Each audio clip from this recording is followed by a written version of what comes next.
안녕하세요. 대기업에서 자동차 산업과 2차 전지를 담당하고 있는 멘토 한주입니다. 자, 오늘 탑 머티리얼 함께 보도록 하겠습니다.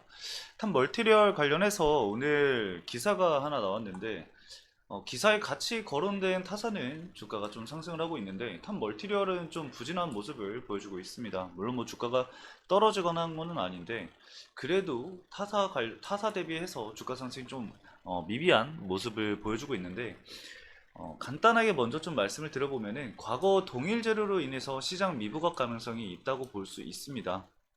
이미 2월 달에 반영이 돼서 주가가 한 차례 좀 강하게 나왔었던 이슈였기 때문에 지금 동일한 재료로 이제 기사화가 됐을 뿐 추가적인 이런 공장 증설 관련해서 공장 건설 관련해서 이슈가 또 따로 나왔던가 이런 부분들이 없었기 때문에 아마 시장에서 반영이 좀 안 되지 않았을까 생각이 듭니다. 그래서 이거는 제가 기사를 보면서 함께 좀 말씀을 드려볼 거고요.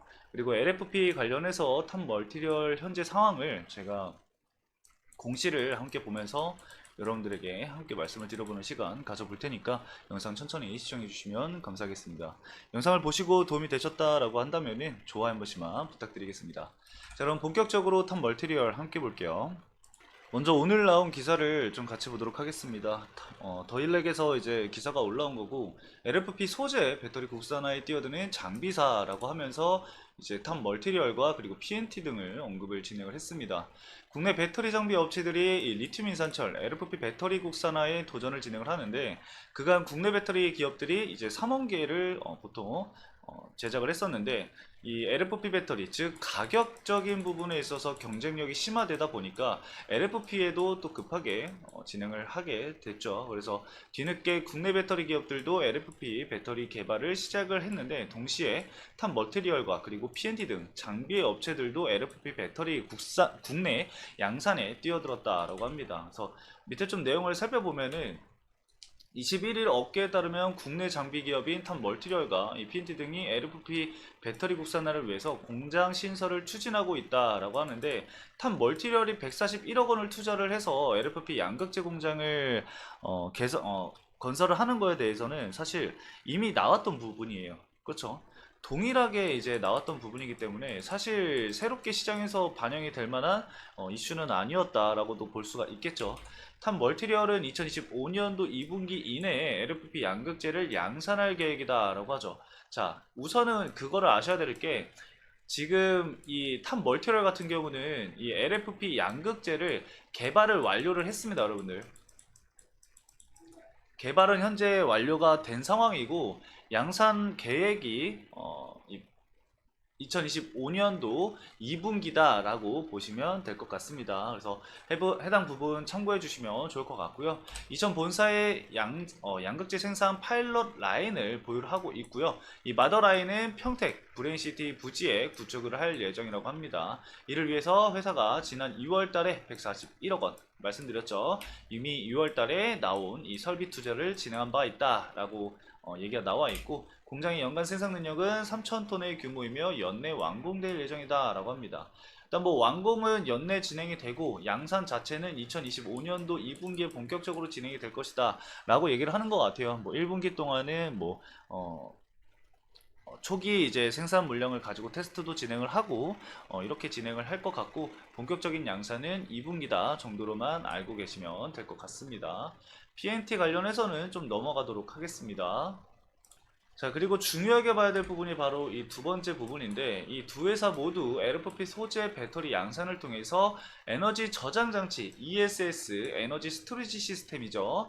ESS 시장을 공략할 계획이다라고 되어 있습니다. 이거 관련해서는 제가 현재 탑 멀티리얼이 어떻게 준비를 하고 있는지는 공시를 통해서 말씀을 드려볼 거니까요. 잠시 뒤에 확인을 해주시면 될 것 같고요. ESS는 한 위치에 고정이 되어 있어 고출력보다 안전성과 수명이 강조된다며 이에 따라서 NCM 배터리보다 30% 이상 저렴하고 화재와 폭발 위험이 적은 이 LFP 배터리가 적합한 것으로 평가가 되고 있기 때문이다 라고 이렇게 나와 있는데 이 3원계 배터리도 이제 원래 ESS 쪽에 사용이 되긴 해요. 근데 이제 대부분 아마 제가 알기로는 70% 이상, 아마 더 큰 파이일 텐데 일단 70% 이상은 무조건 ESS 쪽에는 LFP 배터리가 사용이 된다라고 보시면 될 것 같아요. 그리고 이 ESS의 LFP 배터리 시장도 중국 쪽에서 지금 굉장히 크게 장악을 하고 있는 상황이죠. 원래는 사실 이 ESS 시장도 LG 에노이 솔루션이랑 삼성 SDI가 선진입을 진행을 했었어요. 옛날에 10년 전에 10년 전에. 그래서 원래 우리나라가 ESS 시장에 점유율이 굉장히 높았는데 너무 빠르게 ESS 시장을 진입했다. 다음에 ESS 시장이 커지면은 그때 다시 진행을 하자라고 하면서 이제 결과값도 안 나오다 보니까 이 우리나라가 이제 빠졌었는데 ESS 시장에서 그 우리나라가 빠져 있는 시기에 중국 쪽에서 이렇게 장악을 했다라고 보시면 될 것 같습니다.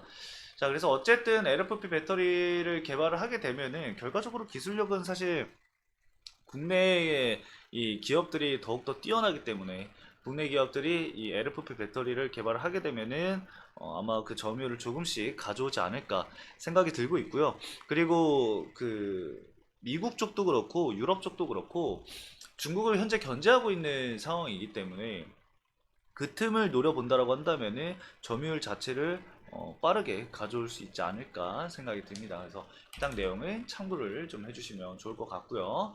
ESS 시장 규모는 2021년 110억 달러에서 2030년에는 2620달러로 확대될 전망이다 라고 해요. 그래서 최근 신재생에너지와 전력 관리 관련 ESS 수요가 늘어나고 있는 덕인데, ESS는 이 태양광과 그리고 풍력을 통해서 발생한 전기를 저장하거나 데이터 저장 센터 등 전력 수요가 많은 공장에서 비상시 전력을 공급할 수 있습니다. 데이터 저장 센터 요즘에 얘기들 많이 나오죠. 이 관련해서도 ESS가 부각을 받고 있기 때문에 우리가 ESS도 좀 체크를 해봐야 한다라고 말씀을 드릴 수가 있을 것 같고요. 자, 그 다음에 이제 탑 멀티리얼 관련해서 좀 보도록 하겠습니다. 자, 공시를 보시면은 이제 아시겠지만 제가 이렇게 또 찾아놨습니다. 자, 보시면은 이 LFP 배터리 관련해서 이 탑 멀티리얼가 현재 어떻게 진행을 하고 있는지 우리가 쉽게 좀 볼 수가 있어요. 어, 현재 당사는 공모 및 사모 자금을 이용해서 연간 약 3,000톤 규모의 LFP 양극재 생산 마더라인과 대규모 생산 라인에 대한 투자를 계획을 하고 있고, 본 보고서 제출일일 현재 약 141억 원의 LFP 설비 투자를 선제적으로 결정을 했다. 이것까지는 기사에 나와 있는 내용이죠. 그리고 뒤에 보시면은 건축 등 추가적인 투자와 그 외 구체적인 내용이 확정이 될 시에 시장 안내를 충실히 이행할 예정이다. 그러니까 시장에 계속 언급을 진행을 하겠다라는 거예요. 결국에는 이 새로운 이 단계가 거쳐가면 거쳐갈수록 상승 모멘텀으로 적용이 될 가능성이 매우 높다라는 거죠. 지금은 이제 기존에 있었던 이 141억 원의 이슈가 동일하게 나온 부분이기 때문에 시장에 반영이 되지 않았지만, 뭐 추가적으로 건축이라던가 추가 투자 그 외에 구체적인 내용이 나오면 나올수록 상승 모멘텀으로 적용이 될 가능성이 충분히 있다라고 볼 수가 있겠고요. 그 다음에 제가 아까도 말씀을 드렸지만 이 고성능 리튬 인산철 이 LFP 양극재 개발을 현재 완료를 해서 양산 준비 중에 있다라고 이렇게 나와 있습니다. 그래서 이 양극재는 개발을 한 상황이다 라고 여러분들 보시면 될 것 같고, 그리고 개발 관련해서 좀 보면 우리가 체크를 해볼 게 또 있죠. 어떤 부분이냐, 바로 LFP 양극재 관련해서는 2025년도 현재 개발 목표다, 양산 목표다 라고 보고 있고요. 개발은 완료됐습니다. 여러분들 양산 목표가 2025년도다 라고 보시면 될 것 같고요. 그 다음 밑에 보시면은 좀 전에 말씀드렸었던 ESS 관련해서도 얘기가 나와 있습니다. 자, 여기 보시면은 ESS용 이 장수명 LFP 전지 개발을 현재 개발을 진행을 하고 있습니다. 저가 장수명 고안전성의 ESS용 LFP를 개발을 진행을 하고요. 고객사에 따라서 각형 설계 및 원통형 설계를 현재 검증을 할 것이다 라고 얘기가 나오고 있습니다.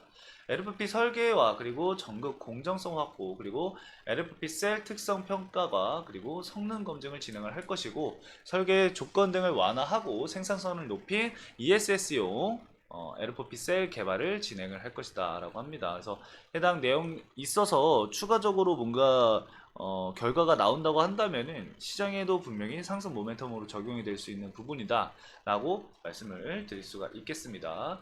그리고 따로 뭐 이제 개발하는 것들이 굉장히 많은데, 이게 탑 멀티리얼이 개발을 해서 본인들만 사용을 하는 게 아니라 기술 이전도 진행을 하고 있습니다. 지금 보시면은 이전에 이제 고출력 전지 원통형 타입을 이 해외에 기술 이전을 진행을 했었던 부분들도 있고요. 전기차용이 LFP 전지를 개발을 해서 기술 이전을 또 진행을 했습니다. 그래서 이런 부분들 여러분들 생각을 해보시면은 기존에 있었던 LFP 이 각형 전지 개발을 진행을 했었기 때문에 LFP 개발 관련해서는 사실 크게 어렵게 느껴지진 않을 거다라고 보시면 될 것 같습니다. 그래서 해당 성과가 나옴에 따라서 시장이 어떻게 반영될지는 앞으로 좀 지켜볼 투자 포인트 중에 하나가 되겠죠. 그래서 우리가 여기서 생각을 해야 될 게 뭐냐면은 조정을 좀 많이 받은 상황이다 라고 좀 생각을 해주셨으면 좋겠습니다. 자, 일단은 LFP 배터리가 앞으로도 꾸준히 좀 언급이 될 텐데, 지금 보시면은 2월 달에 이 LFP 배터리 관련해서 이슈가 있었고 주가 상승이 좀 한 차례 강하게 나왔습니다. 거의 2배 가까이 주가 상승이 나왔거든요. 저점 대비해서 좀 얼마나 상승이 나왔는지 좀 체크를 해보면은, 저점 대비해서 보면은 고점까지 약 110% 정도 주가 상승이 나왔거든요. 지금 110%, 그럼 거의 2배 이상 주가 상승이 나온 거죠. 근데 이후에 이제 차익 실현 물량이 지금 다 나왔습니다. 그래서 사실 이 부분들이 아직까지 이 LFP 배터리 관련해서 개발 자체가 되지 않은 부분들도 있고 2025년도에 이제 양산을 진행을 해야 되는 부분이다 보니까 이렇게 좀 주가가 흐지부지해서 주가가 떨어진 게 아닐까 생각이 들고 있습니다. 그리고 현재 시장에서 이 전기차라던가 이런 2차 전지라던가 이런 기업들의 수급이 돌지 않고 있기 때문에 그 영향도 무시할 수 없다라고 볼 수 있을 것 같아요. 그래서 과거의 차트 패턴도 좀 비슷해요. 이제 앞에 보면은 주가 상승 이후에 차익 실현, 상승 이후에 차익 실현, 이런 모습들이 계속해서 보여지고 있는 상황이기 때문에 일단은 좀 지켜봐야 될 부분이다 라고 말씀을 드릴 수가 있을 것 같고, 그냥 단순하게만 보더라도 주가 상승 이후에 차익 실현 물량이 나왔었던 시기들을 고려를 해보면은 주가 상승 이전까지 조정이 나온 이후에 다시 주가 상승이 이루어지는 모습들이 보여졌거든요. 현재도 보면은 거의 이전 바로 직전 저점 부근까지 주가 조정이 나왔기 때문에 추세 전환이 한 번은 좀 나올 수 있는 가격대이지 않을까 생각이 듭니다. 그래서 해당 라인들을 좀 체크를 잘 해주시면서 대응 전략을 구상해 나아가시면 될 것 같고요. 수급적인 측면으로 보면은 외국인 쪽에서 최근에 매도 물량이 좀 나왔습니다. 근데 이제 다만 기관 쪽에서 이제 주가 하락이 나오는데도 불구하고 금융투자 쪽에서 계속해서 순매수세가 유입이 되고 있었던 상황이고요. 투신 쪽에서도 단기적으로 이제 주가 상승이 수급 매수세가 좀 유입이 되고 있는 상황인데, 이 주가 상승이 이루어졌을 때 지금 최근에 들어왔었던 이 물량들이 이탈을 하는지 안 하는지 중요하게 좀 지켜봐야 됩니다. 그래서 이 기관 쪽 물량을 주가 상승이 회복세가 일부 나왔을 때 그때 매도 물량이 나오는지 일단 좀 체크를 해봐야 될 것 같고, 최근에 이제 외국인 매도 물량이 좀 나왔잖아요. 그래서 지금 이 탑 멀티리얼 최근 120일 기준 6개월 기준으로 봤을 때 외국인 물량을 보유하고 있는 물량이 그렇게 크지가 않습니다. 그래서 외국인들이 매도를 그치고 다시 매수세를 넣는지를 우리가 앞으로 좀 지켜볼 필요가 있을 것 같아요. 그리고 이제 일단 메이저 수급으로 볼 수 있는 부분들이 삼성하고 KB가 좀 있는데, 이 두 개에서 계속해서 좀 순매수세가 유입이 되는지, 그리고 매도는 나오지 않는지는 좀 지켜봐야 될 것 같습니다. 그래서 제가 말씀드렸었던 증거사들 잘 여러분들 체크를 해주시면서 하루하루 이 수급적인 부분들 체크를 해보시면 좋을 것 같아요. 자, 오늘 여기까지 이렇게 간단히 좀 말씀을 드리면서 마치도록 하겠습니다. 오늘 영상도 시청해주신 여러분들 감사합니다.